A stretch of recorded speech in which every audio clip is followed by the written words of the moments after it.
আল্লাহ পাক ডাক দিয়ে বললেন, নবী গো, আপনার ছোট নাতি আপনাকে যেমন ভালোবাসে, বড় নাতিও আপনাকে তেমন ভালোবাসে।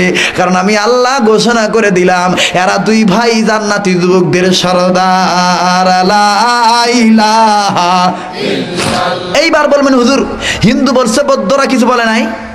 বৌদ্ধদের ধর্মগ্রন্থ খোলেন, গৌতম বুদ্ধ হিব্রু ভাষায় বললেন, হিন্দুরা বললেন সাংস্কৃতিক ভাষায়।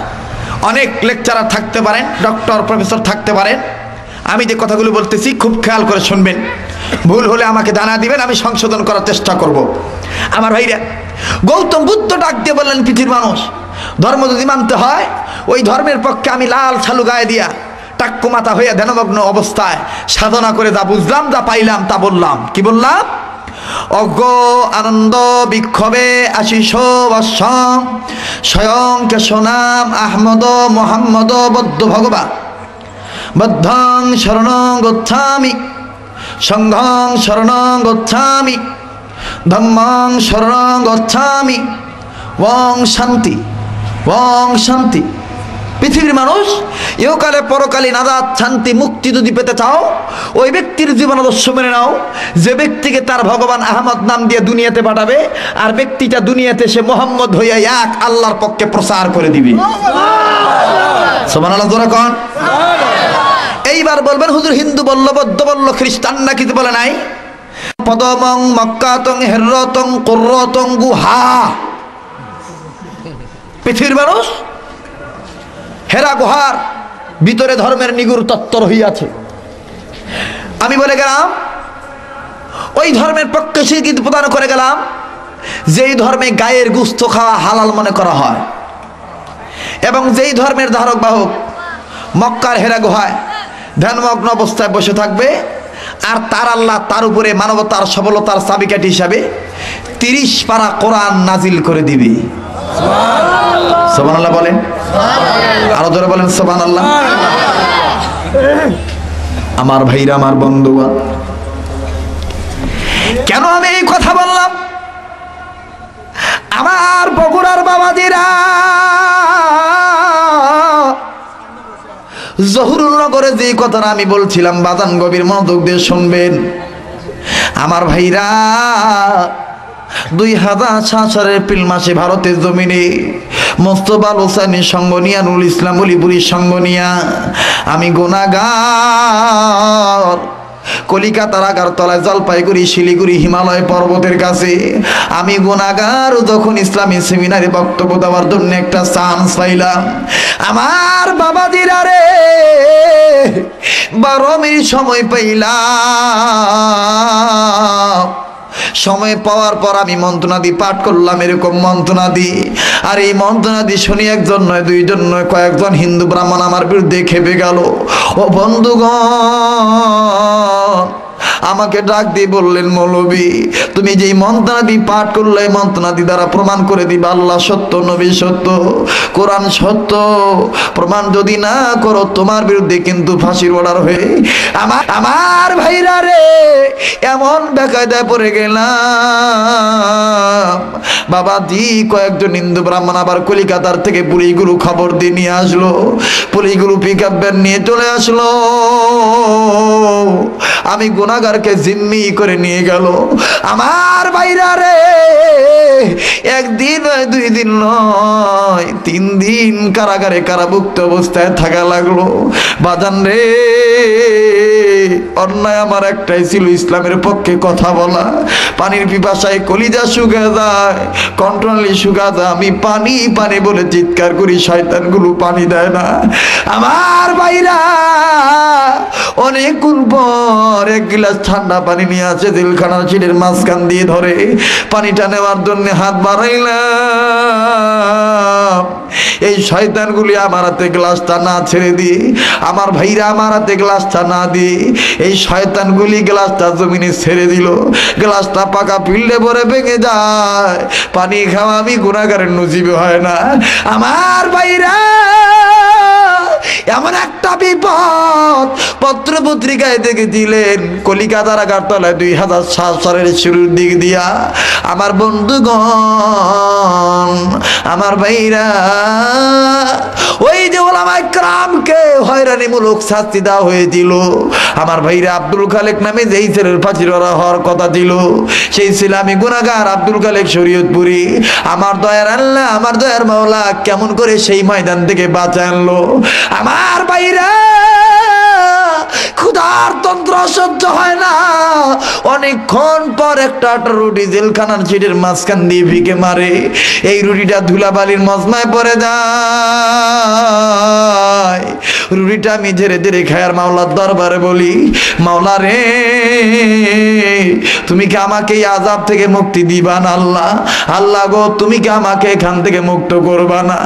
ও বন্ধু, সরমনা পিসা হুজুর, মরহুম পিসা হুজুর বদুল করিম রহমতুল্লাহ আলাইহি, ওনার দরবার যখন খবর চলে গেল, আমার ভাইরা সচিনা দরবার যখন খবর চলে গেল, আইনুদ্দিন আলাদা রহমতুল্লাহ আলাইহি, আমার ভাই, আমার বন্ধুগণ, আমার বন্ধুবার, আমার সম্মানিত বড় ভাই ও বন্ধু ডক্টর মুসলিম সিরাজুল ইসলাম সিরাজি, যৌথভাবে ওলামায়ে কেরাম দেখেন কেমন করে সহযোগিতা করলো। খবরটা পাওয়ার পর যশোরী মুন্সি মোহাম্মদ মেহেরুল্লাহর ছেলে আনোয়ার মোহাম্মদ মেহেরুল্লাহর কাছে খবর দিল, বাবাজি, আনোয়ার মোহাম্মদ মেহেরুল্লাহ আদালতের অনুমতি ক্রমে আমার সাথে ফোনের মাধ্যমে কথা বলে ডাক দিয়ে বললেন, আব্দুল খালেক ভাই, আপনাকে তো তাদের এই বিচারের কার্যালয়ে দাঁড় করাবে, তবে কার্যালয়ে দাঁড় করানোর আগে আমি আপনার কাছে শুনতে চাই, আপনি কোন মন্ত্রগুলো পড়ছেন, আপনি আমাকে একটু শোনায় দেন। আমি বললাম, ভাইয়া, 1 নম্বর মন্ত্র পড়েছি, লা ইলাহা হরতি পাপম ইল্ল ইলাহা পরম পদম জন্ম বৈকুণ্ঠময় পরিণতি তদ্রবিন মুহাম্মদ। 2 নম্বর মন্ত্র পড়ছি, একং ব্রহ্মং স্রষ্টা নিহনা নাস্তিং কিঞ্চং। এবার বললো 3 নম্বর মন্ত্র বললো, আমি 3 নম্বর মন্ত্র বললাম, মদ দরিতা দরিতা নমস্ত নমস্ত প্রণাম প্রণাম মদ দরিতা দরিতা।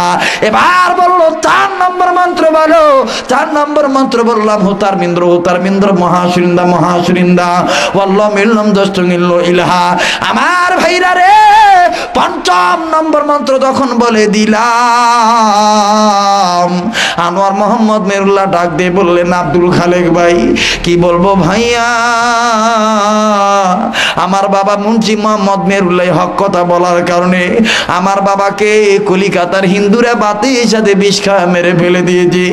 আমি বললাম, বড় ভাই, আমারও তো এরকম করুণ দশা, মনে হয় আমি ছাড়া পাবো না, আমাকে আর মেরে ফেলে দিবে, আমাকে ফাঁসির ভয় দেখায়, আমাকে খাবার দেয় না। আনোয়ার ভাই বললেন, আব্দুল খালেক ভাই, চিন্তার কোনো দরকার নাই, আপনি যখন আগামীকাল তাদের বিচারের কার্যালয়ে দাঁড়াবেন, 10-এর সামনে দাঁড়াবেন, হুজুর হিন্দুদের মন্ত্র থেকে 2 নম্বর মন্ত্র নিবেন, আর কোরআন শরীফ থেকে একটা আয়াত নিবেন, মুসা নবীর দলিল নিবেন। আমি আনোয়ার বলে দিলাম, আল্লাহর কোরআন শরীফ আপনাকে জয়লাভ করাইয়া বীজের মালা পরাইয়া দিবে।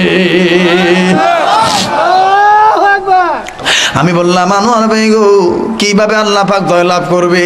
আনোয়ার ভাই বললেন, আব্দুল খালেক ভাই, এরা 2 নম্বর মন্ত্র বলছে, পৃথিবীর মানুষ ওই আল্লাহকে সেজদা দিও, আই ক্যান চ্যালেঞ্জ, কোন ব্রাহ্মণ থাকলে আমি চ্যালেঞ্জ করতে, মোকাবেলা করতে রাজি আছি।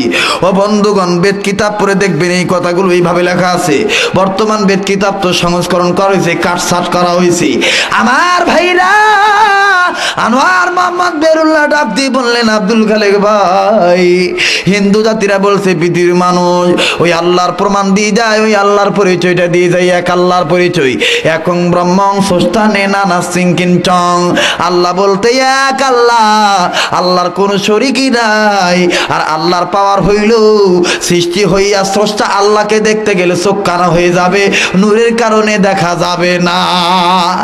আমি বললাম, আনোয়ার ভাই গো, আমার দয়ার আল্লাহ এইটা তো কোরআন শরীফের ভিতরে বলে দিয়েছে, লা তুদরিকুল আবসার ওয়া হুয়া ইউদরিকুল আবসার ওয়া হুয়াল লাতীফুল খবীর।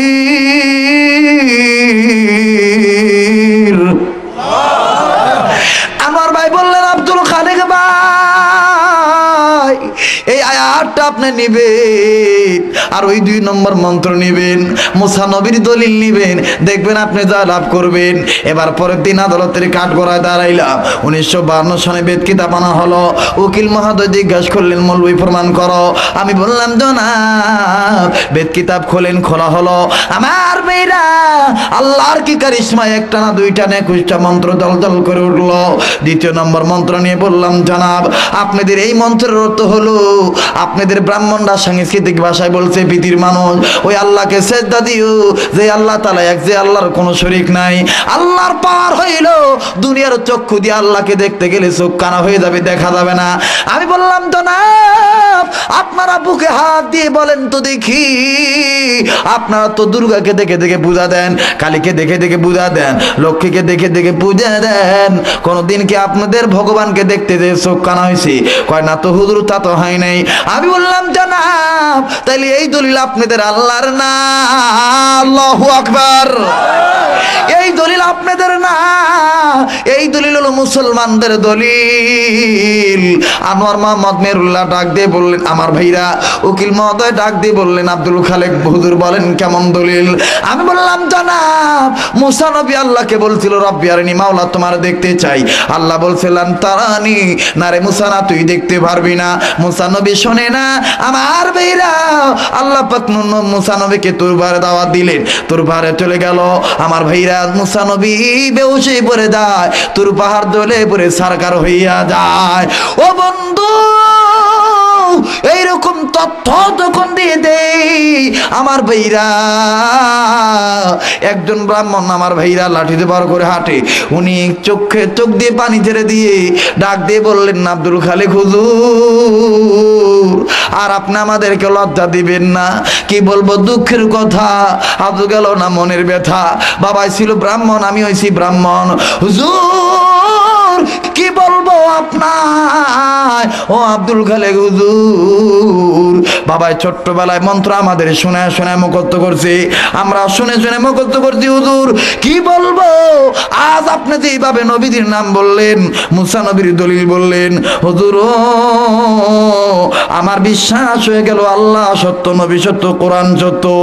আমার ভাইরা রে, এই ব্রাহ্মণ ডাক দিয়ে বললেন, হুজুর আমি আর দেরি করতে চাই না, আমি আর জাহান্নামে দলে থাকতে চাই না, আমি আর সুযোগ পাই কি পাই না আমি জানি না হুজুর। ও হুজুর আমার দলে লোকে কি বলে বলুক, আমি আর দেরি করব না, এক্ষুনি আমারে তওবা পড়াইয়া কালেমা তুইবা পড়াইয়া মুসলমান বানায়া দে। আমার ভাইরা, আমার বন্ধুগণ, এই তথ্যগুলি তখন আমি দিয়ে দিলাম। সারা বাংলার জমিনে নয়, এশিয়া মহাদেশের ইন্টারনেটে আমার এই ওয়াজগুলো চালু করা আছে। এই তথ্যগুলো আমি যখন দিয়ে দিলাম, বাবাজি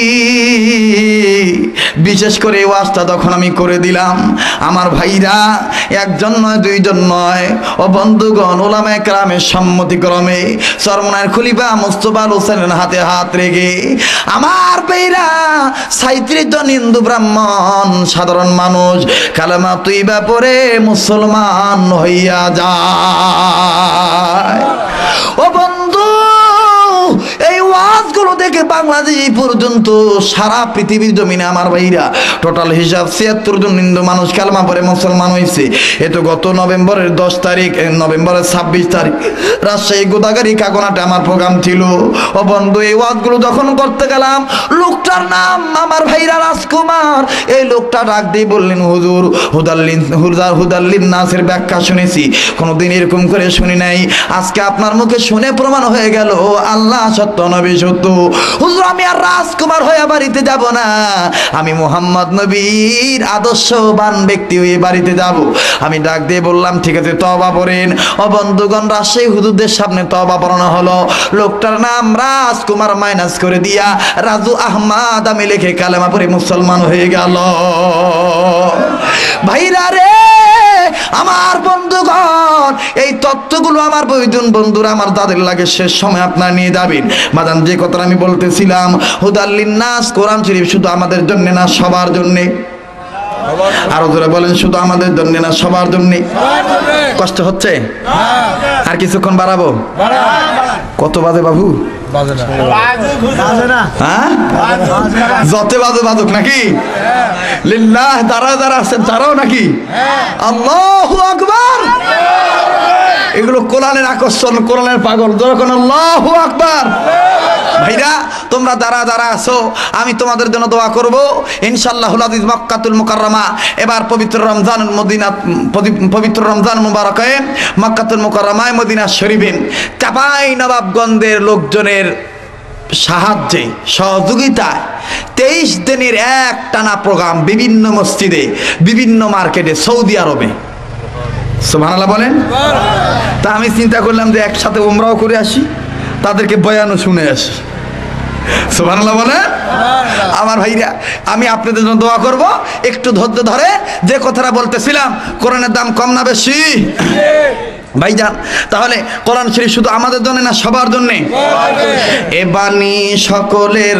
নয় শুধু মুমিনের যারাই চলবে মেনে ফল পাবে কোরআনের যারা কর মারহাবা এ বাণী সকলের নয় শুধু মুমিনের যারাই চলবে মেনে ফল পাবে কোরআনের ঘরে বলো কি বা রাষ্ট্র বলো ঘরে বলো কি বা রাষ্ট্র বলো অশান্তি দূর করে শান্তি আনে সমাধান সমাধান চাও যদি জীবনে মরণে ফিরে যাও খুঁজে নাও চোখ রাখো কোরআনে ফিরে যাও খুঁজে নাও চোখ রাখো ফিরে যাও খুঁজে নাও চোখ রাখো বলেন না ফিরে যাও খুঁজে নাও চোখ রাখো ফিরে যাও খুঁজে নাও চোখ রাখো সবাই কিন্তু বলতেছে না বলেন বলেন ফিরে যাও খুঁজে নাও চোখ রাখো ফিরে যাও খুঁজে নাও চোখ রাখো তবে পাবে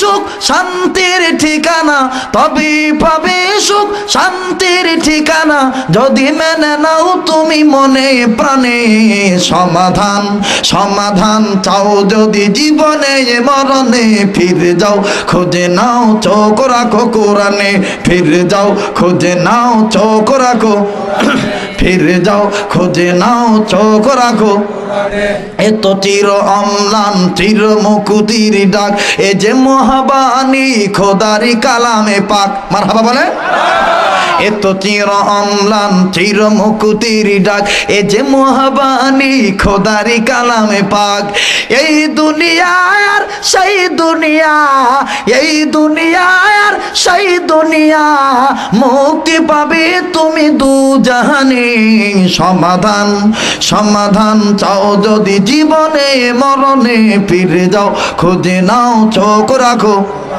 ফিরে যাও খুঁজে নাও চোখ রাখো ফিরে যাও খুঁজে নাও চোখ রাখো মারহাবা বলেন কোথায় চোখ রাখতে হবে মুসলমানরা রাখে আমরা রাখি বর্তমান বাংলাদেশের সবাই কি রাখি নাকি ভাই সবাই রাখি না যার কারণে ইসলামের এই অধঃপতন কথা বলেন ঠিক কিনা কেমন রাখি না আমার ভাইরা আল্লাহ বললেন কোরআন মানলে জান্নাতি না মানলে জাহান্নামী ইমাম হাসান হোসেনের কথাটা মনে আছে তো ভাই জিবরাইল আমিন রেজাল্টটা করে দিবে শুনে যাবেন না আমি অবশ্যই বলে দেব ঘটনাটা আমি আমার এই হাতে জমা রাখলাম কিন্তু একটু শাখা প্রশাখা আমি বাড়তেছি সেটা কেমন আমার ভাইরা আল্লাহ বললেন কোরআন মানলে জান্নাতি না মানলে জাহান্নামী সেটা কেমন আল্লাহ বললেন নারীরা তোমরা পর্দায় থাকো আপনারা বলেন তো দেখি ভাই কি বলেন নামাজ যেমন ফরজ রোজা যেমন ফরজ পর্দাটা আসতে কইলেন কেন আরো জোরে ধনীদের জন্য হজ করা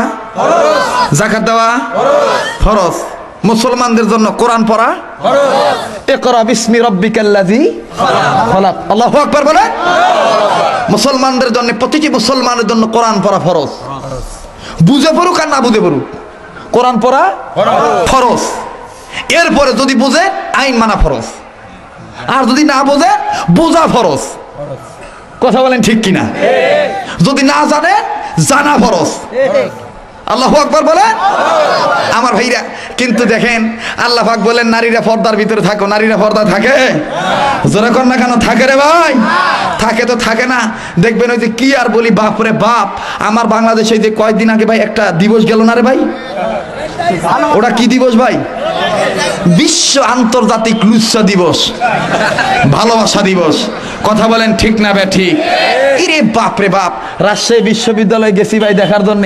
মগার কোলের উপরে মগি হইয়া রইছে, মগায় চীনা বাদাম খুইলা খুইলা দেয়, মগি কুটকুট কুটকুট করে খায়, আর মগায় কয় খাও সখী খাও। মুগি আবার নিচের তেন খায় আর কয় I love you, very very love you. মগায় আবার কয় আই এম টু টু টু টু টু টু। ভাই গো খুব মজার ব্যাপার, খারাপ লাগতেছে? ওরে বাপ রে বাপ, আল্লাহ বলছেন নারীরা পর্দা থাকো। কিন্তু দেখেন, আমি তো মনে করি ভাই বর্তমান আমার দেশে এই ইফটিজিং বৃদ্ধি হওয়ার 1 নম্বর কারণ হলো নারীদের বেপরদা। কথা বলেন, জোরে বলেন, ঠিক না বা ঠিক? বর্তমান এই আমার দেশে ইফটিজিং বৃদ্ধি হওয়ার 1 নম্বর কারণ হলো নারীদের অশ্লীলতা, বেপরদা, বেহায়াপনা, নির্লজ্জতা। কথা বলেন, ঠিক না বা ঠিক? বাপরে, আল্লাহ বলেন পর্দা থাকো, আর এই বেটিটা বর্তমান পর্দা থাকে না ভাই। বর্তমান এই বেটিটা দেখেন, দেখেন পর্দাত না থাকে। আরে বাপরে বাপ, এখন আর কি কই, ডিজিটাল আলট্রা মডার্ন যুগ। এই মেয়েরা দেখবেন বোরকাটা এখন পরে না ভাই। আগের যুগে দেখছি আমার মা বোনের খুব ঘন্টাটা লম্বা করে দিছে, কিন্তু বর্তমানে এখন এই বেটিটা ঘন্টাটা কেমন করে লম্বা দেয় জানেন? এই এই এই এইরকম দেয়। কথা বলেন, কথা বলেন, কথা বলেন, কথা বলেন, এইরকম দেয় ভাই। কি আর কই, আস্তাগফিরুল্লাহ, নাউযুবিল্লাহ। এই বেটি দেখবেন আমার ভাইরা আবার হাই হিল জুতা পরছে, জুতাটা আবার হাই হিল। যেই রোডে হাঁটে রোডটার নাম আবার হাই রোড। এই বেটি আবার যখন হাই হিল জুতা পরে, তখন আবার যুবকগুলো আবার কয় বাপরে, বেটি যখন পরছে হাই হিল জুতা আর রোডে হাঁটতেছে হাই রোডে, তাইলে আমি আবার কেন চুপ থাকি? তখন কয় হাই। কথা বলেন, কথা বলেন, কথা বলেন আমার ভাইরা। তো আমি যেই কথাটা বলতে চাচ্ছি সেটি হলো এই বাদান রে, তার মানে আমার বাংলাদেশে বিশ্ববিদ্যালয় বর্তমান নজর করে দেখবেন কি আর কই বাজান, বর্তমান বিশ্ববিদ্যালয় আর বিশ্ববিদ্যালয় নাই, কুকর্মের কারণে বেশ্যা বিদ্যালয় হয়ে গেছে। শিক্ষাঙ্গনে দিকে রে ভাই দেখো না চোখ মেলিয়া, ছাত্ররা সব বই ছেড়ে আছে শুধু পিরিতি লইয়া। শিক্ষাঙ্গনে দিকে রে ভাই দেখো না চোখ মেলিয়া, ছাত্ররা সব বই ছেড়ে আছে শুধু প্রেম লইয়া। অস্ত্র যত সঙ্গের সাথী, অস্ত্র যত সঙ্গের সাথী, হইতে মাস্তান ওরা শিক্ষিত শয়তান, ওরা শিক্ষিত শয়তান। আস্তে কোন কেউ শুনবে, আর যখন না ওরা শিক্ষিত শয়তান, ওরা শিক্ষিত শয়তান, বলেন ওরা শিক্ষিত শয়তান, ওরা শিক্ষিত শয়তান। কি শয়তান? এক একটা আয়ো পাস, বায়ো পাস, মেট্রিক পাস, টেট্রিক পাস। বাপ যদি বেটিক ডাকে মা বেটি, ও মা মাম্মি এদিকে আসো, বেটি তখন এখন আলট্রা মডার্ন ডিজিটাল শিক্ষিত হওয়ার কারণে কয় হাই ড্যাডি এসছি তো। কথা বলে, এগুলো হলো শিক্ষিত? হ্যাঁ, কয় হাই ড্যাডি এসছি তো, ওর থোতা দিয়ে আব্বা ডাক বাইর হয় না, আব্বা আসছি তো। ভাইজান কি কন, এরা কি শয়তান? শিক্ষিত শয়তান। গ্রুপ গেল একটা, 2 নম্বর গ্রুপ বলবো? ভয় পাচ্ছেন নাকি আপনারা? ভাই না হয় আমাকে আর জীবনে বগুড়া আইনেন না ভাই, কিন্তু আজকে তো চান্স পাইছি, আজকে তো বলবো নাকি কন। বহু দূর থেকে আসছি দাদা। কালকে আমার গতকালকে প্রোগ্রাম ছিল সাতক্ষীরা, সুন্দরবন, শ্যামনগর থানা। আগামীকালকে প্রোগ্রাম হলো আমার ভাইরা, আমার বন্ধুগণ, আগামীকালকে প্রোগ্রাম হলো জামালপুর। এ বাবা, এই বাবা গাড়ি এলে এমনি সরবে বাপ, তোমার বিশৃঙ্খলা করা লাগবে না, এটা গন্ডগোল হয়ে যাবে। আমার দিক থাকো, কি করবে জনগণ, কিভাবে খেদাইবা? এরা তো কোরআনের আকর্ষণ হইতো। কথা কোন ঠিক না বেঠিক? আদি লিল্লাহ তাকবীর, নারে তাকবীর। এই রিপন ভাই রাস্তাত মাহফিল করে নাকি ভাই? বসে না, বসলে দেখবেন আবার কোথা জায়গা আছে। তা থাক, যে আমার যে কথাটা শোনে আমার ভাইরা, গ্রুপ নম্বর 2 বলবো? বলবো? পীরগিরিয়ার মাজার পূজা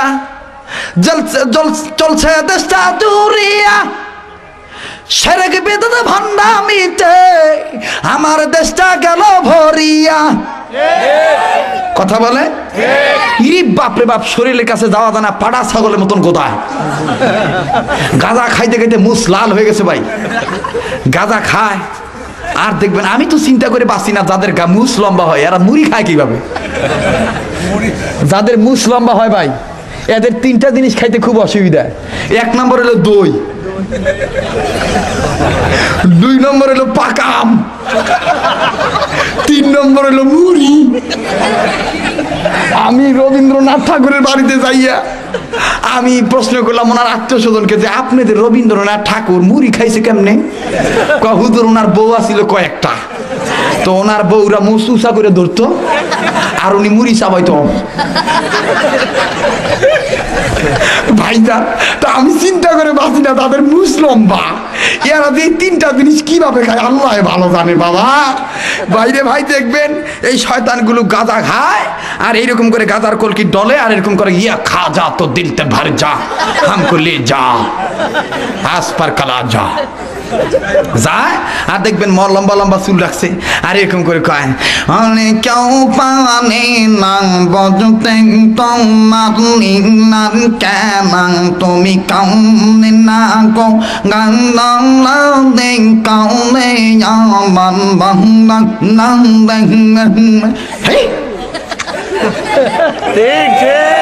কথা বলেন, কথা বলে। এরকম ভণ্ড আছে না, মহিলাদেরকে মুরিদ বানায়। ওরে বাবা, মহিলা আবার ঠেকতে টিপার কয় দয়াল মোর স্বামী মোক ভাত দেয় না, দল কয় তো স্বামী না দেখ আমি দেবো। কথা কন, কথা কন। এই ভণ্ড পীরের গালে গালে জুতা মারো। আস্তে কন কেন, ভয় পান নাকি মিয়া? তোরা কন ভণ্ড পীরের গালে গালে জুতা মারো, ভণ্ড পীরের গালে গালে, ভণ্ড পীরের গালে গালে। ইয়ে বাবা, কত বাঘ, দেওয়ান বাঘ, রাজার বাঘ, এরপরে খালি ওরে বাপরে বাপ পিসাবে যে টাইটেল রে ভাই, অমুক খাউজানি, সুলকানি, দাউদ, একদিনা, পাঁচরা, এরপরে আর কি ওটা আরো মানে ওই যে কি কয় ওটা মানে এই সুতিকা, মানে যা আছে সব বেড়া মোর গাঁত। লাস্টে দেখবেন নিচে দিয়ে কবে অমুক কুত্তা শাহ, বেয়াদব কোথাকার। এই তুই কোথায় পাইছস রে এত এত এত টাইটেল? কথা বলে। বিশ্ব নবীর একটা পরিচয়, ইমামুল মুরসালিন খাতামুন নবীন রাহমাতুল লিল আলামিন নবী মুহাম্মদুর রাসূলুল্লাহ সাল্লাল্লাহু আলাইহি ওয়াসাল্লাম। কথা বলেন ঠিক কিনা?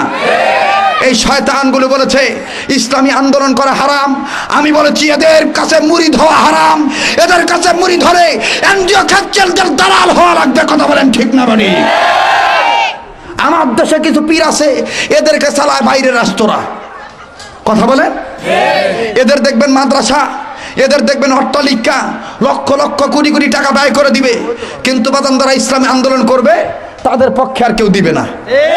কথা বলে। যার কারণে এরা বড় বড় ফতুয়া দেয়। এই শয়তানদের কাছ থেকে হুঁশিয়ার থাকবেন। গ্রুপ গেল কয়টা? বলেন কয়টা? 3 নম্বর গ্রুপ বলবো। আমার ভাইরা যদি এই হক কথা বলতে না পারেন, ও হুজুর হায় রে কি আর কব ভাই, বর্তমান সমাজের ফেতনা। ভাই আপনি আওয়ামী লীগ করেন, বিএনপি করেন, জামাত করেন, এটা আপনার ব্যক্তিগত ব্যাপার, এটা আমার কোনো ব্যক্তিগত ব্যাপার না, কারণ রাজনীতি দল একজনের একটা থাকতেই পারে। কিন্তু আমি বলতেছি কোনটা, যে কোরআন হাদিস তো করার বাপদাদার কিতাব না ভাই। কথা বলে। কোরআনে যা আছে সেটা বলা মুমিনদের কর্তব্য, নাকি কোন? আর যদি না বলেন তাহলে আপনি মুনাফিক। কি বলবো ভাই, দুঃখের কথা, বর্তমান কিছু আলেম সমাজও আছে ভাই কথা বলতে ভয় পায় ভাই। কথা কন। কয় বাবা বর্তমান আন্দোলনের কথা কওয়া যাবে না, কইলে আমার গ্রেপ্তার করবে, আর যদি আমি গ্রেপ্তার হই তাহলে আমার ছাওয়া খাবে কি, বেটি খাবে কি, বউ খাবে কি? আপনি কন্ত দেখে রিজিকের মালিক কে? এই মৌলবীর পক্ষে ফতোয়া হয়ে যাবে। কি হবে আলেম হয়ে? বলেন বলেন, কি হবে আলেম হয়ে? কি হবে আলেম হয়ে ইমাম সাহেব সমাজ যাতে পারো যদি সত্য কথা উচ্চস্বরে না বলিতে। কি হবে আলেম হয়ে ইমাম সাহেব সমাজ যাতে পারো যদি সত্য কথা উচ্চস্বরে না বলিতে। চাকরি ভয় কর যদি ছেড়ে দাও আয়না গদি, চাকরি ভয় কর যদি ছেড়ে দাও আয়না গদি। কি হবে ধোকা দি আল্লাহকে? কি হবে ধোঁকা দিয়ে আল্লাহকে, বলেন না কি হবে ধোঁকা দিয়ে সবাই, সব মানুষ বলেন কি হবে ধোঁকা দিয়ে, কি হবে ধোঁকা দিয়ে। নিঃসন্দেহে গোয়েন্দা সংস্থার লোকজন এই কথাগুলো রিপোর্ট করতেছে, আপনাদের জন্য ভয় না পেয়ে জোরে জোরে বলেন কি হবে ধোঁকা দিয়ে আল্লাহকে, কি হবে ধোঁকা দিয়ে, কি হবে ছাত্র সাথে তমকায়া সনদ খানা, যদি হা বিদ্যালয়টা প্রতি তাদের আড্ডাখানা। কি হবে ছাত্র সাথে তমকায়া সনদ খানা, যদি হা বিদ্যালয়টা প্রতি তাদের আড্ডাখানা। এর চেয়ে মরা ভালো দেশ ছেড়ে যাওয়া ভালো, এর চেয়ে মরা ভালো দেশ ছেড়ে যাওয়া ভালো। কি হবে ধোঁকা দিয়ে কপালটাকে, কি হবে ধোঁকা দিয়ে বিবেকটাকে, কি হবে বেঁচে থেকে, কি হবে বেঁচে থেকে অযথা বিদ্যা শিখে যদি না গড়তে পারো শোষণবিহীন সমাজটাকে, বলেন না যদি না গড়তে পারো শোষণবিহীন, কি হবে বেঁচে থেকে, বলেন কি হবে বেঁচে থেকে, কি হবে বেঁচে থেকে, কি হবে বেঁচে থেকে। মারহাবা কয় কি হবে নামাজ রোজা ইমানদারির বড়াই করে, যদি ওই খোদার কালাম অকেজ হয়ে থাকে পড়ে। মসজিদের কোণে বসে যত করো কষে, আছেন একদল সমাজে ফেতনা বেড়ে গেছে, এই মৌলবি লম্বা একটা ভাগরি মাথা দিয়ে মসজিদের কোণাত বসে কয়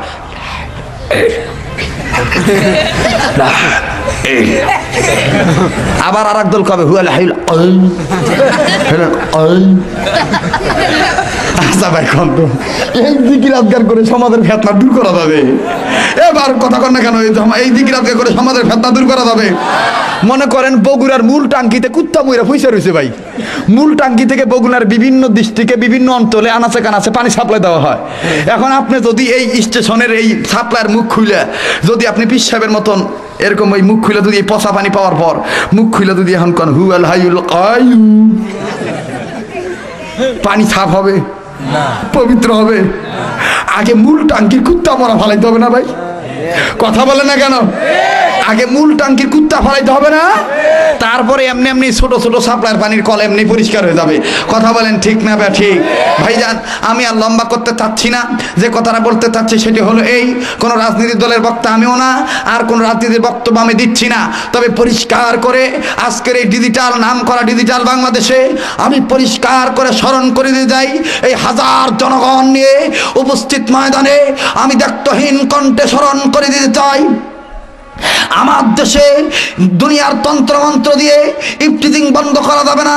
আমি যে এই কথাটা বলতে চাচ্ছি, আমি স্মরণ করে দিতে চাই, আমার দেশে কেয়ারটেকার গভর্নমেন্ট হোক, আর 4 দলীয় সরকার হোক, আর মহাদলের সরকার হোক, যতদিন পর্যন্ত বাংলাদেশের পার্লামেন্টে নামাজ বিধান বাধ্যতামূলক না করা হবে, পর্দার বিধান বাধ্যতামূলক না করা হবে, নবীদের সুন্নতের আদর্শ বাস্তবায়ন না করা হবে, ওলামায়ে দেওবন্দের সিলসিলা আকাবিদদের চালু না করা হবে, হক্কানি পীর মাশায়েখদের সোহবত চালু না করা হবে, ততদিন পর্যন্ত বাংলাদেশের কোন সরকার র‍্যাব দিয়া, চিতা দিয়ে, কোবরা দিয়ে, পুলিশ দিয়ে, আর্মি দিয়ে, বিডিআর দিয়ে, আনসার দিয়ে বাংলাদেশের টেকনাফ থেকে তেতুলিয়া পর্যন্ত 1 ইঞ্চি জায়গা ইফতিজিং বন্ধ করা সম্ভব নয়।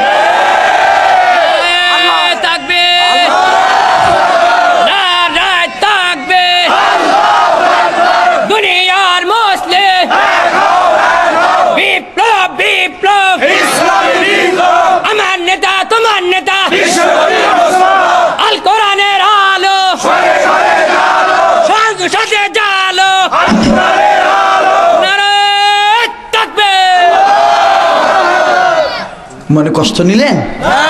আমি কোন দলকে টার্গেট করে বললাম? সর্বদলীয় পক্ষে আমার এই আহ্বান, খোদাই তথ্য যদি না ক্যাম্প করা হয়, মানব রচিত মতবাদ দিয়ে কখনো মানুষকে মুক্তি দেওয়া যাবে না। সৃষ্টিকে মুক্তি দিতে হলে স্রষ্টার বিধান মানাতে হবে। কথা বলে আমার ভাইরা, আমার বন্ধুগণ, গভীর মনোযোগ দিয়ে শুনবে। শাহজালাল রহমতুল্লাহ আলাইহি সিলেটের জমিনে দেখলেন রাধা গৌর গোবিন্দ উৎপাত বাড়া দিল। শাহজালাল আল্লাহকে বললেন, আল্লাহ গো কি করি? আমার আল্লাহ ডাক দিয়ে বললেন, শাহজালাল তুমি ইসলামের পক্ষে কিবলামুখী হইয়া আযান দাও, আমি রব্বুল আলামিন বাতিলের আলো নিভাইয়া দেই, ইসলামের আলো জ্বালা দেই। আমার বাইরা রে, শাহজালাল রহমতুল্লাহ আলাইহি কিবলামুখী হইয়া দুই আঙ্গুল কানের ভিতর দিয়া চমৎকার কণ্ঠে মধুসুরে এইরকম করে বললেন, বলবো নাকি বলেন? আমার ভাইয়েরা মধুর কণ্ঠে এইরকম করে আওয়াজ দিয়ে বললেন, আশহাদু আল্লা ইলাহা ইল্লাল্লাহ,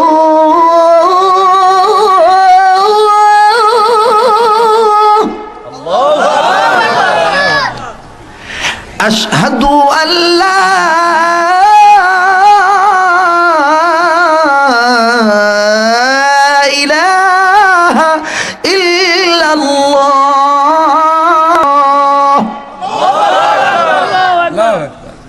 এরকম আযান হয় না ভাই? রেডিও খুলবেন, দেখবেন কারি উবাইদুল্লাহ সাহেব কি সুন্দর মানুষকে নামাজের দিকে এরকম সুন্দর কণ্ঠে আহ্বান করে বলবে, হাইয়া আলাস সালাহ,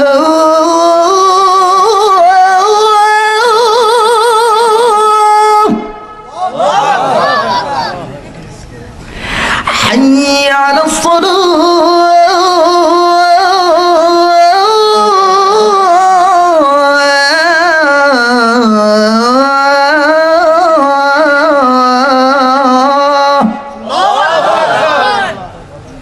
অনেকে কয় হুজুর এটা তো মক্কা মদিনার আযান। আসলে কিন্তু এটা মক্কা মদিনার আযান না ভাই, এটা হলো রেডিওর আযান, বাংলাদেশি আযান। তাহলে মক্কা মদিনার আযান কোথায় পাবে? আপনি টেলিভিশন খুলবেন আসরের সময়। কোন সময়? দেখবেন রেডিও খুললে কারি উবাইদুল্লাহ সাহেব কি সুন্দর করে বলবেন, আল্লাহু আকবার, আল্লাহু আকবার, আল্লাহু আকবার,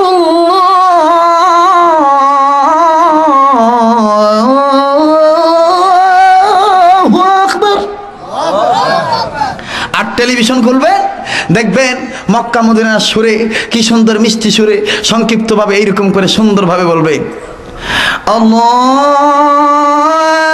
আকবার, আল্লাহু আকবার, আল্লাহু আকবার, আল্লাহু আকবার, আশহাদু আল্লা ইলাহা ইল্লাল্লাহ, আশহাদু আল্লা ইলাহা ইল্লাল্লাহ।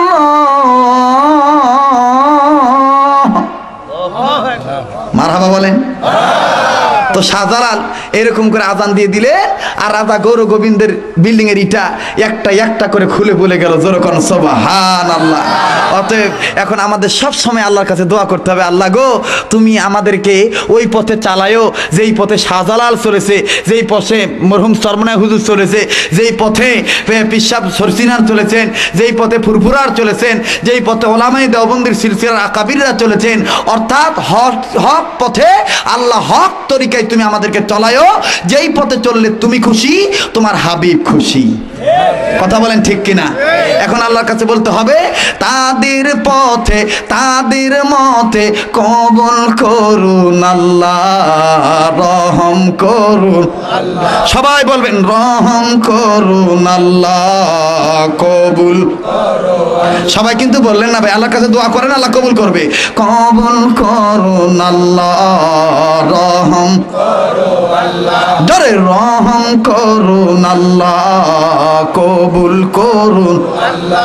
এই ওলি আল্লাহর বাংলাদেশ, এই শহীদ গাজীর বাংলাদেশ, রহম করুন আল্লাহ, কবুল করুন আল্লাহ, হে রহম করুন আল্লাহ, কবুল করুন আল্লাহ।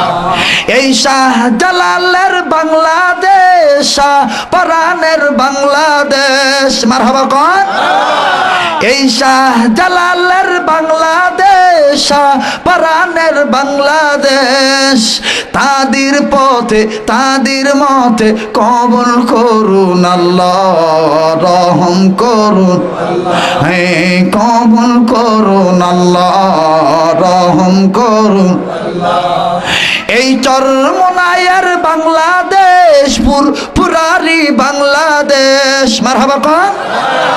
এই চরমনায়ের বাংলাদেশ, পুরারি বাংলাদেশ, এই সিনারি বাংলাদেশ, ইসলামী কর্মীদের বাংলাদেশ, তাদের পথে কবুল করুন আল্লাহ, রহম করুন, হ্যাঁ কবুল করুন আল্লাহ, রহম করুন।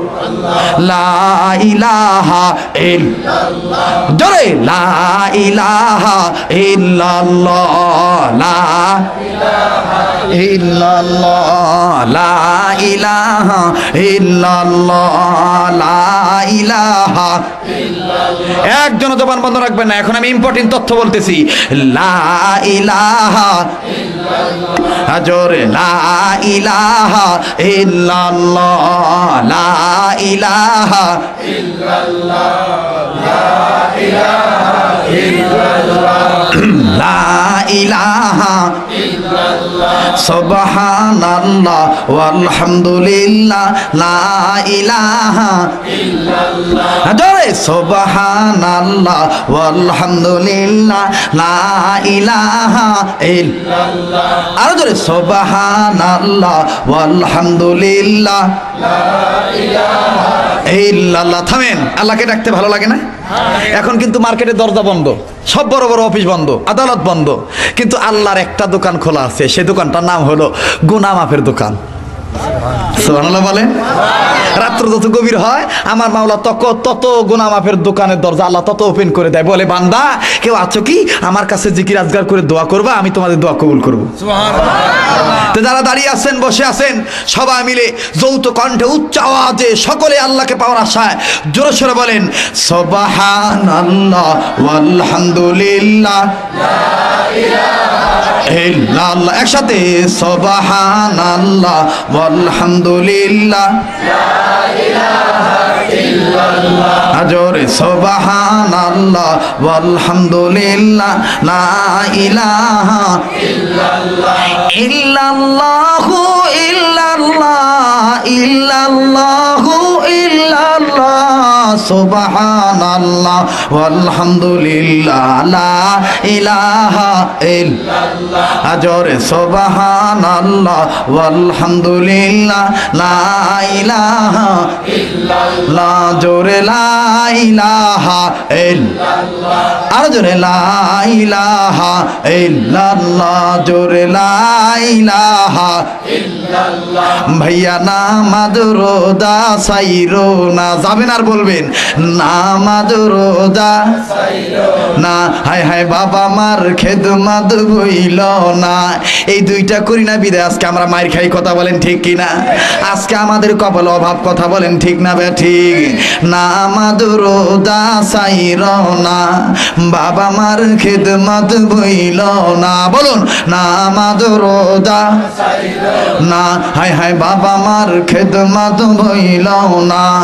নবীর সুন্নাত সাইরো না ভাই, নবীর সুন্নাত সাইরো না ভাই, বিদাত বলতে মাইনো না, লা ইলাহা ইল্লাল্লাহ, জোরে লা ইলাহা ইল্লাল্লাহ, ও লা ইলাহা ইল্লাল্লাহ, লা ইলাহা ইল্লাল্লাহ, লা ইলাহা ইল্লাল্লাহ।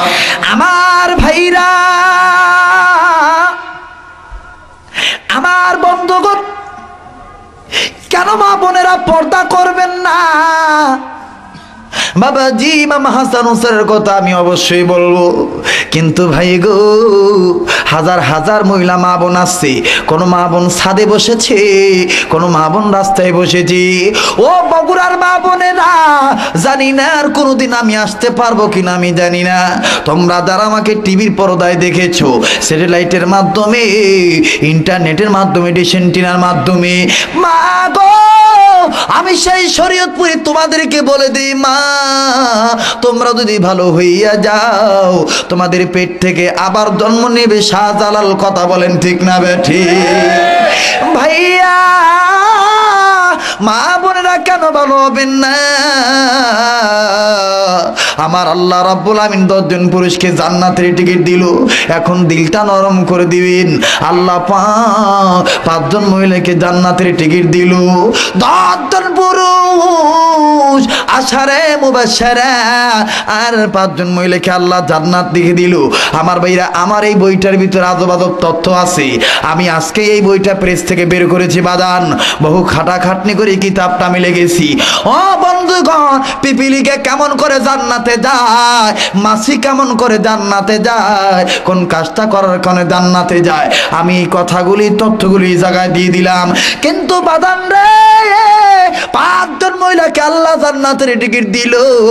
মহিলাদের পক্ষে মস্তুরতের একটি আলোচনা করি।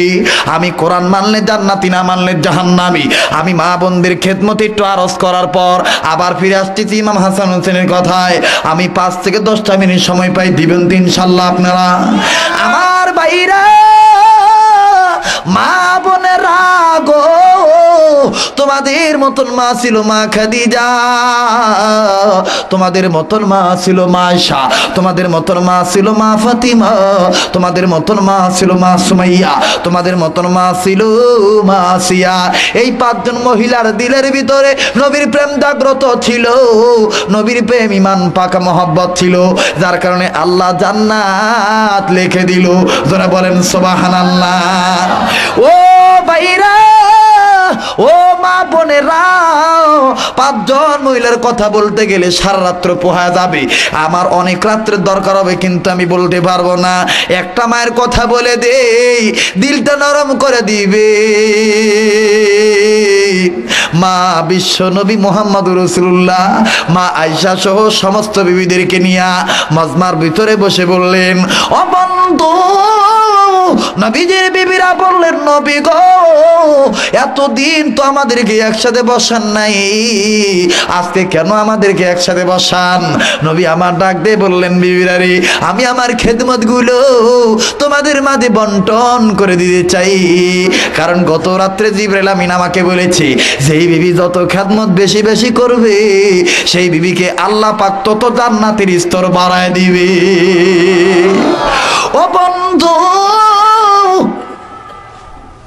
সুন্নত মেনে নবীকে পাওয়া যায়, বিদআত মেনে নবীকে পাওয়া যায় না।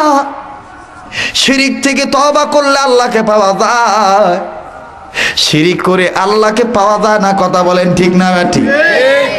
মা আয়েশা রাদিয়াল্লাহু তাআলা আনহা চুপ করে বসে আছে। আমার নবীজি ডাক দিয়ে বললেন, উম্মে আয়মান রে, উম্মে সাইমান সালমান রে, ও সৌদা, আমি তোমাকেই খেদমত দিলাম। ভাইরা আমার, দিলটা নরম করে দিবেন। একটা ফোঁটা পানি যদি মাহে রবিউল আউয়াল মাসে আপনার পড়ে যায়, আপনি লিখে নেবেন আপনার গুনাহ মাপ, আপনি জান্নাতি। কারণ হলো, কান্না ইচ্ছা করে আসে না, ভিতর দিকে আসতে হবে। কান্না দেওয়ার মালিক হলো আমার আল্লাহ। যার দিলে নবীর মহব্বত আছে, সেই নবীর মায়া চোখের পানি ছেড়ে দিবে। আমার ভাইরা, মা আয়েশা কিছুই বললেন না।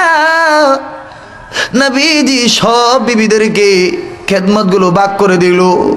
নবী আমার বললেন, আয়েশা তুমি কিছুই বলো না কেন, কি হয়েছে? আয়েশা বললেন, ও তো ইয়া রাসূলুল্লাহ, ইয়া হাবিবাল্লাহ গো নবীজি, অন্যান্য বিবিদেরকে আপনি খেদমত দিলেন, এরা মেনে নিল, আর আমি কিন্তু আপনার থেকে খেদমতটা চেয়ে নেব, আপনার দেওয়াটা আমি নেব না, আমার মন যেটা চাই সেইটা দিতে হবে। নবী বললেন, আয়েশা কোন খেদমত চাও? আয়েশা ডাক দিয়ে বললেন, হুজুর আমি আপনার গোসল করানোর খেদমতটা নেব। নবী বললেন, আয়েশা রে কেন আমার গোসল করানোর খেদমতটা তুমি নিবা?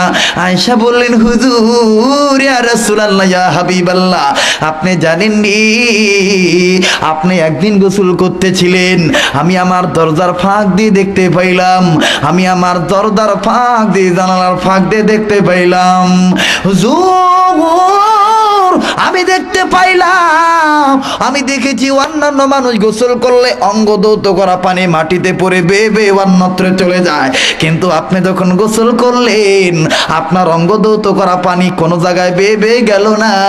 আমি দেখতে পাইলাম কি জানি হইল, যেই জায়গায় পানি পড়লো এই জায়গার মাটিটা দুই ভাগ হয়ে গেল, আর পানিটা ভিতরে ঢুকে গেল, মাটি আবার তাপ করে মুজে গেল। যেরকম সুবহানাল্লাহ। আয়েশা বললেন, হুজুর ইয়া রাসূলুল্লাহ ইয়া হাবিবাল্লাহ,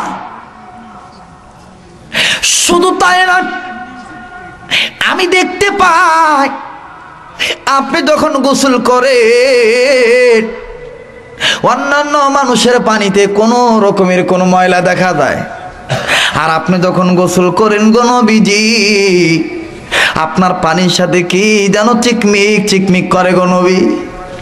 আর এই চিকমিক পানিটা ভিতরে ঢুকে বলল, আজব একটা তথ্য আমি হাদিস থেকে দিয়ে দিলাম, বাস্তব জীবনে বহু শুনছেন বাজান।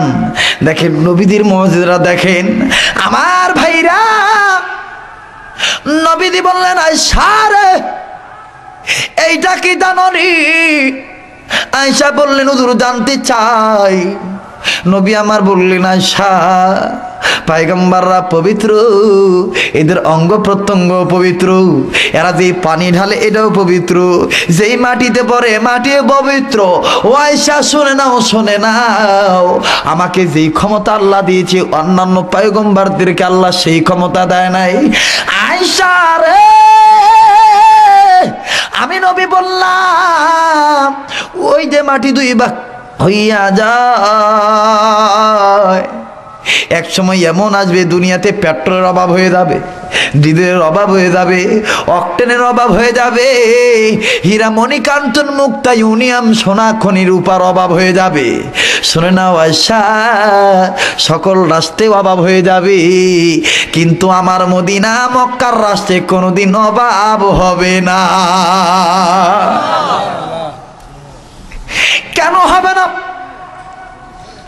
আমার অঙ্গ ধৌত করা পানি মদিনার মাটির নিচে জমা হয়ে রয়েছে, এগুলো আল্লাহ পাক নিয়ামত বাড়ায় দিল। বাবাজি মা আয়েশা বললেন, হুজুর গো এই জন্য আমি আপনার গোসলের খেদমতটা নেব। নবী বললেন, যাও আমি তোমারে দিয়ে দিলাম। ও মা আপনারা খুব খেয়াল করে শুনবেন। এবার পরের দিন সকালবেলা আমার নবীকে নিয়ে মা আয়েশা গোসল করার জন্য যখন রওনা হলো, ও বন্ধুগণ, বগুড়ার বাবাদিরা, মা বোনেরা, গভীর মনোযোগ দিয়ে শুনবেন। মা আয়েশা নবী মুহাম্মদকে লইয়া হাঁটি হাঁটি পা পা করে রকম রওনা হয়ে গেল। আমার নবীজি উঁচু জায়গায় বসে গোসল করে, জলচকের উপর বসে গোসল করতেছে বাজান।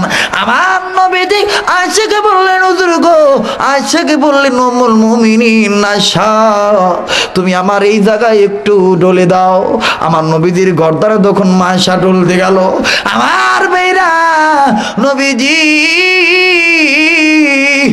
সামন দিকে যুগে বলল, জলচকের পিছনের পায়া দুইটু উঁচু হয়ে গেল। বাজান রে,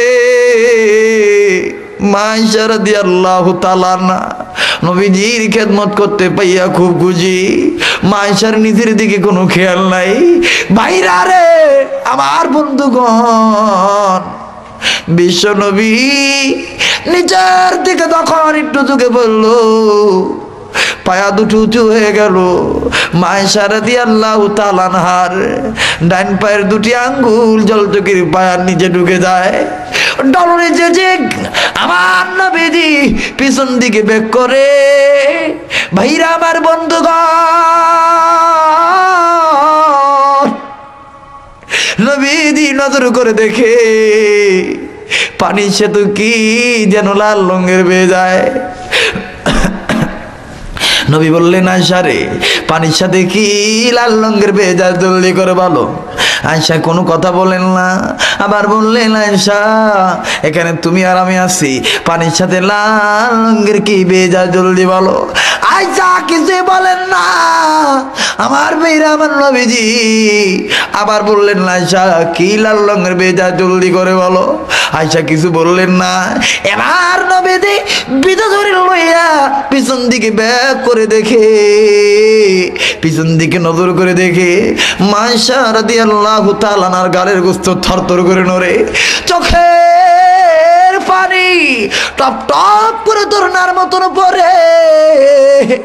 আমার নবীজি বললেন, আয়েশা রে, কেন তুমি কান্দো, কি হয়েছে?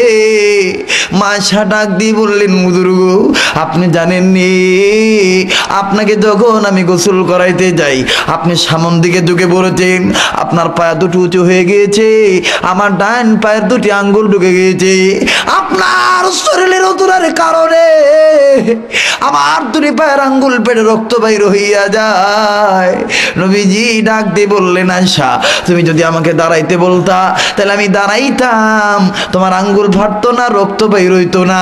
আয়েশা বললেন, হুজুর, ইয়া রাসূলুল্লাহ, ইয়া হাবিবাল্লাহ, আল্লাহর কসম করে বলি, আয়েশার তো পায়ের আঙ্গুল দূরের কথা, আমি আয়েশার কলিজা যদি পেটে যাইতো, আমি আমার স্বামী মুহাম্মদুর রাসূলুল্লাহকে বসা থেকে দাঁড়াইতে বলতাম না।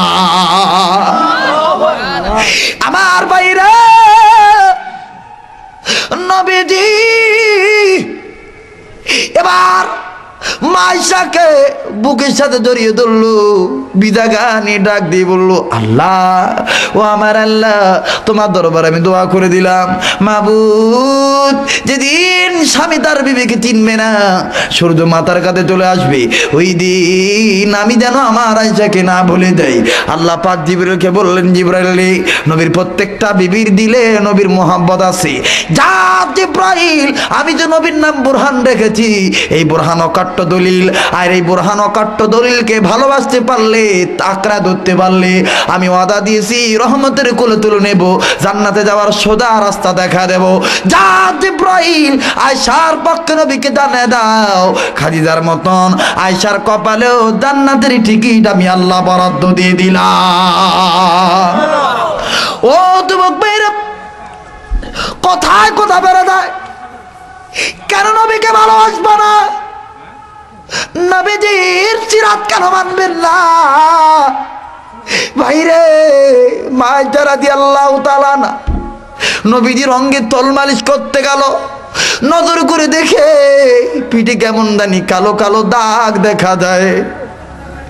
মা আয়েশা বললেন, হুজুর, আপনার পিঠে কি কোনোদিন বসন্ত হইছে? নবীজি খালি কান্দে। আয়েশা বললেন, হুজুর, আমি কি কষ্ট দিলাম, কেন কান্দে? নবী বললেন, আয়েশা রে, এই দাগের কথা জিজ্ঞাসা করলে আমার কলিজা মানে না রে আয়েশা। আয়েশা,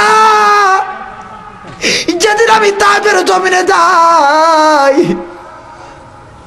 আবু জাহেলের কথা মোতাবেক দুই শ্রেণীর যুবক আমাকে বৃষ্টির মতন পাথর মারে।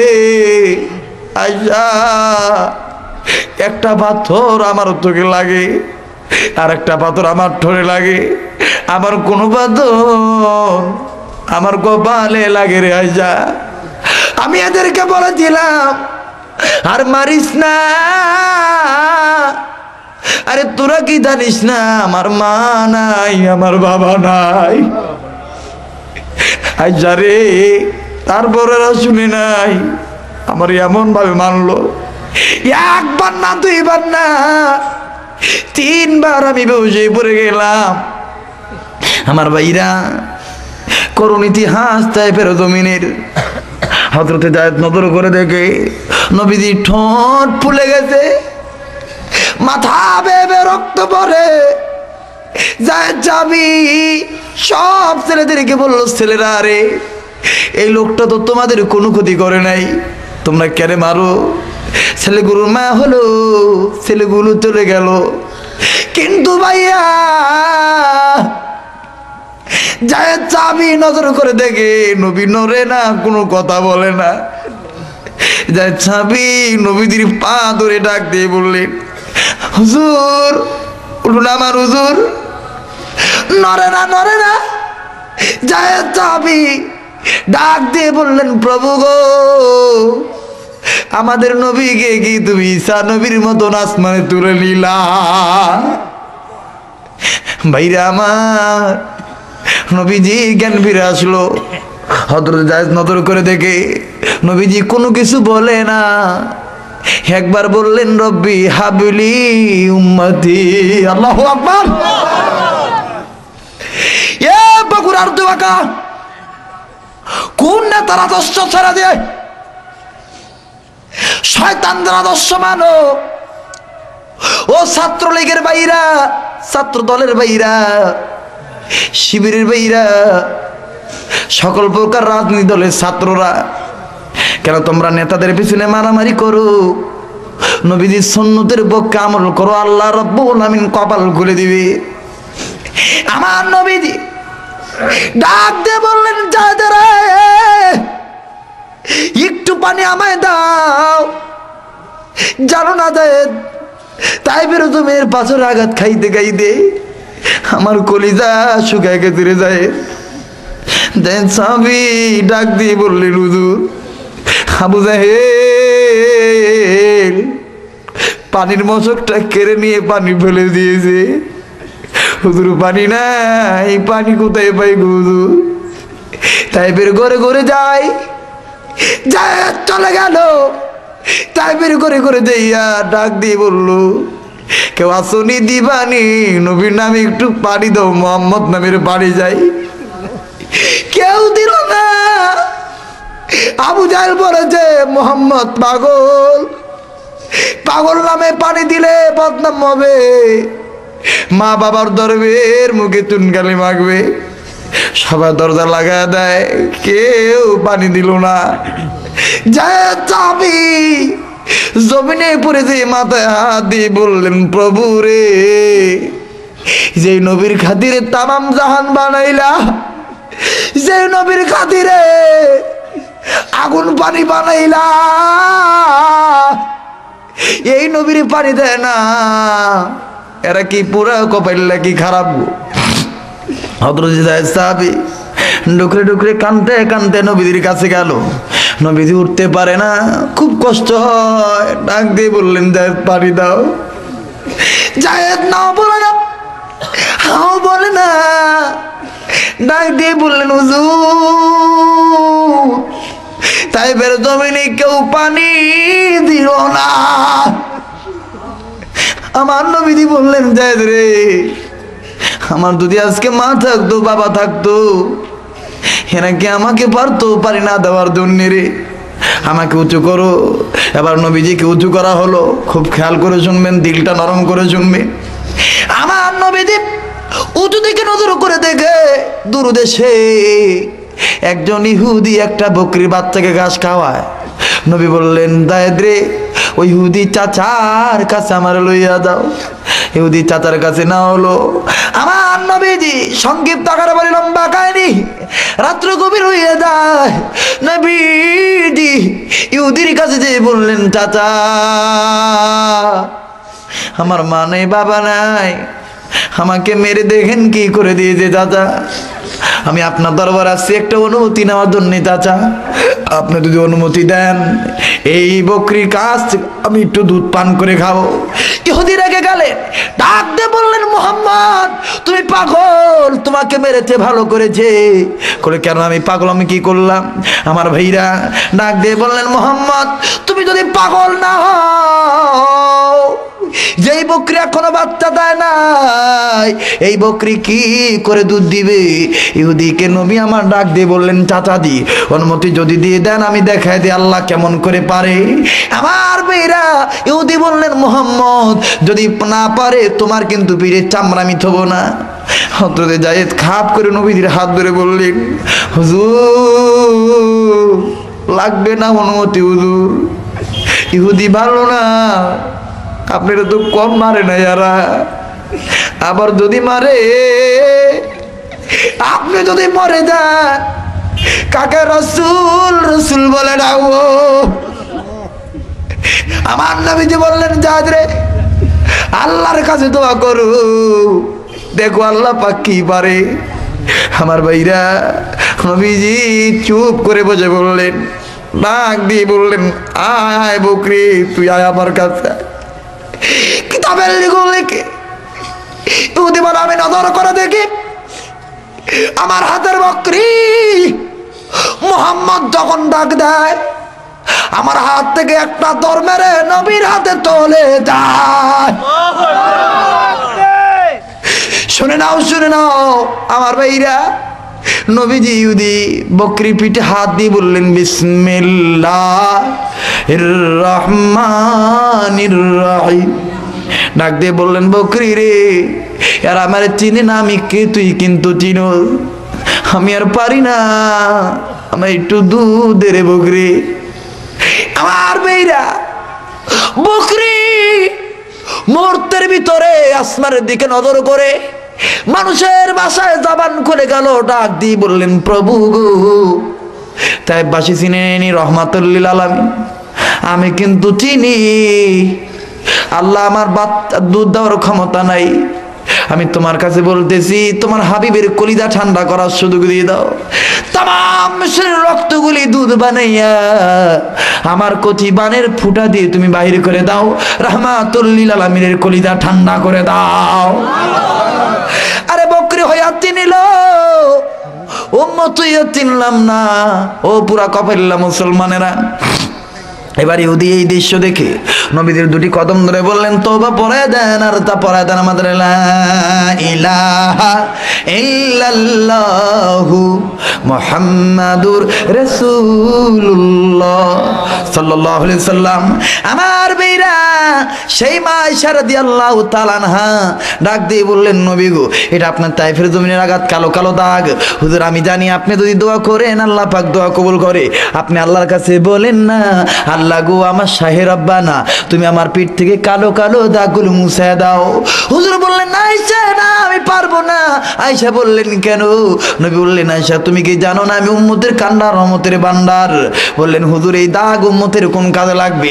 হুজুর বললেন, আয়েশা যেদিন হাসরের মাঠ কায়েম হয়ে যাবে আমার অনেক উম্মত গুনার কারণে জাহান্নামে চলে যাবে, এদের কেউ থাকবে না, আমি নবী সেই দিন সিজদায় পড়ে যাব আর আল্লাহকে ডাক দিয়ে বলবো, প্রভু গো আমার একটা তায়েফের পাথরের আঘাতের দাগের বিনিময়ে কোটি কোটি উম্মতকে মাফ করে জান্নাত দিয়া দাও। আমার মেয়েরা, এই নবীকে ভালোবাসতে কে কে রাজি আছেন? দুই হাত তুলে দেখান তো দেখি। আল্লাহ রাব্বুল আমিন কবুল করুক, জোরে কোন আমিন। সবাই একটু কালেমা পড়েন, লা ইলাহা ইল্লাল্লাহ। আমার ভাইরা, বিশ্ব নবী নবী মুহাম্মদ রাসূলুল্লাহর প্রেম ভালোবাসা দেখেন। এবার ইমাম হোসেন ডাক দিয়ে বললেন, না না গো বলবো না, বাদ দেব, আজকে থাক অন্যদিন। হ্যাঁ অনেক সময় হয়ে গেছে ভাই, প্রায় 2টার কাছাকাছি। ডাক ভাই আমার ভাইরা, লিল্লাহে তাকবীর। ইমাম হাসান হোসেন ডাক দিয়ে বললেন, না না আমাদের রেজাল্ট কি কেউ দিবে না? নবী বললেন, তোমাদের রেজাল্ট দিবে হযরত জিবরাইল। সুবহানাল্লাহ বলেন। এবার জিবরাইল আমিন হাজির হয়ে গেল। যে সংক্ষিপ্ত আকারে বলে দিই, জিবরাইল আমিন হাজির হয়ে ডাক দিয়ে বললেন, হুজুর গো আপনি কেন ডাকছেন? নবী বললেন, জিবরাইল রে আমার দুই নাতি প্রেম প্রীতি করেছে, প্রেমের ইন্টারভিউ, যার হাতের লেখা বেশ সুন্দর সেই নানা মুহাম্মদকে বেশি ভালোবাসে। জিবরাইল বললেন, হুজুর এটা আমার ব্যাপার না, আমার হাতে দিয়ে দেন। জিবরাইল আমিন হাতে নিল। হুজুর বললেন, জিবরাইল বলো। জিবরাইল ডাক দিয়ে বললেন, হুজুর লেখা দেখার আগে ভেবেছিলাম বলতে পারবো, কিন্তু লেখা দেখার পরে বলি এটা দেখি জটিল একটা প্রশ্ন। নবী বললেন, কেমন? কেমন? কয় হুজুর দেখেন নজর করে আপনার বড় নাতি যেমনি মুহাম্মদ লেখছে, ছোট নাতিও তো তেমনই ভাবে মুহাম্মদ লেখছে। হুজুর হুজুর আমি আপনার দরবারে বলতে চাই এটা আমার দ্বারা সম্ভব না, আমি পারবো না। জিবরাইল আমিনকে নবী বললেন, জিবরাইল তাহলে আমাদের দুই নাতির হাতের লেখার রেজাল্ট কে করে দিবি? জিবরাইল বললেন, হুজুর গো চিন্তা করবেন না, দয়াল আল্লাহ রেজাল্ট দিয়ে দিবে। আল্লাহ পাক জিবরাইলকে বললেন, জিবরাইল তুমি আমার দরবারে আসো। জিবরাইল আল্লাহর দরবারে চলে গেল। আল্লাহ বললেন, জিবরাইল জান্নাতে চলে যাও, জান্নাতে দুইটা প্লেট দেখবা, একটা প্লেটের গায়ে ইমাম হাসানের নাম লেখা দেখবা, আর একটা প্লেটের গায়ে ইমাম হোসেনের নাম লেখা দেখবা। এই দুইটা প্লেট নিয়ে ইমাম হাসান হোসেনের সামনে দিবা। জান্নাতের ফলের বাগানে গার্ডেনে ঢুকবা। এই গার্ডেনে ঢুকে দেখবে একটা ফলের গায়ে লেখা আছে লা ইলাহা ইল্লাল্লাহু মুহাম্মাদুর রাসূলুল্লাহ সাল্লাল্লাহু আলাইহি সাল্লাম। এই ফলটা ছিড়বা। তবে জিবরাইল আবার দাবার রেস্টুরেন্টে যাইয়া দেখবা বাবুরসিদের কাছে অনেক অনেক ছুরিগুলো তাকে তাকে সাজানো আছে। একটা ছুরির গায়ে লেখা আছে বুরহানুম মির রাব্বিকুম, একটা ছুরির গায়ে লেখা আছে অকাট্য দলিল রবের পক্ষ থেকে। ওই ছুরিটা নিবা, ওই ছুরি হলো আমার নবীর ছুরি। এই ছুরি নেওয়ার পর এই ফলের উপর ধরবা। তবে রে জিবরাইল এই ছুরিকে তুমি চাপ দিবা না, ফলটা দুই ভাগ হয়ে যাবে।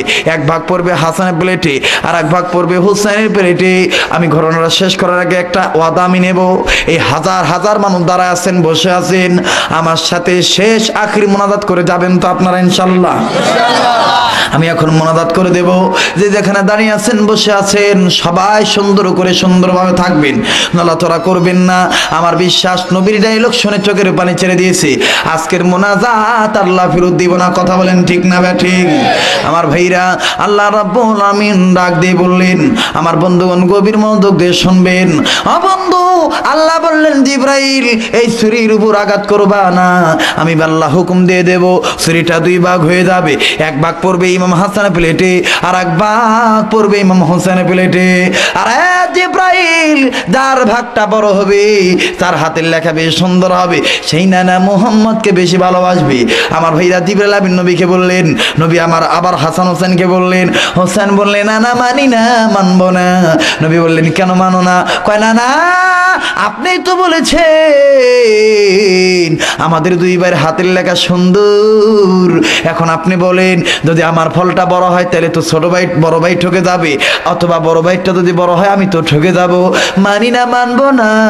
আল্লাহ বললেন, নবী গো আপনার দুই নদীকে চোখ বন্ধ করতে বলেন, আমি আল্লাহ সুন্দর রেজাল্ট করে দেই।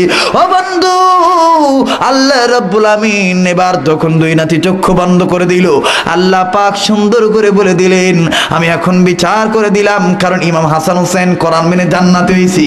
ফামানি তাদা ফালিনাফসি, এরা কোরআন মেনেছে, এদের কপালে আমি আল্লাহ হেদায়েত লিখে দিয়েছি।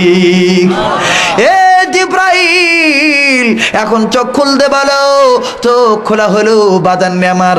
এখন চোখ খুলে দেখে রে ইমাম হোসেন ডাক দিয়ে বললেন, না না গো, দেখছেন নি নানা, আল্লাহ বলেছে একজনেরটা বড় হবে, একজনেরটা ছোট হবে, কিন্তু নানা গো দেখেন আমারটা যত বড়, আমার বড় ভাইটাও তত বড়। তার মানে কি, বিচার কি? আমার ভাইরা, আল্লাহ পাক ডাক দিয়ে বললেন, নবী গো ইমাম হাসান ও কারবালার ময়দানে চক্রান্ত করে তাকে হত্যা করা হবে। হোসেনও হত্যা হয়ে যাবে, হোসেনকে মেরে ফেলে দিবে, একজনকে বিষ খাওয়াবে, আর একজনকে গলা কাটাবে। আমি ওয়াদা দিলাম, কারবালার ওয়াজ তো আপনার জীবন ভরা বহু ওলামায়ে কেরামের মুখে শুনছেন। আল্লাহ যদি কোনোদিন মুহররম মাস আমাকে বগুড়াতে আনে, আমি কারবালার নতুনত্ব তথ্য আপনাদেরকে শোনা দেব। আমার ভাইরা, আল্লাহ রাব্বুল আমিন আমাদের তৌফিক দান করুক, জোরে কোন আমিন। আমার বন্ধু আল্লাহ পাক ডাক দিয়ে বললেন, নবী গো আপনার ছোট নাতি আপনাকে যেমন ভালোবাসে, বড় নাতিও আপনাকে তেমন ভালোবাসে, কারণ আমি আল্লাহ ঘোষণা করে দিলাম এরা দুই ভাই জান্নাতি যুবকদের সরদার। লা ইলাহা ইল্লাল্লাহ।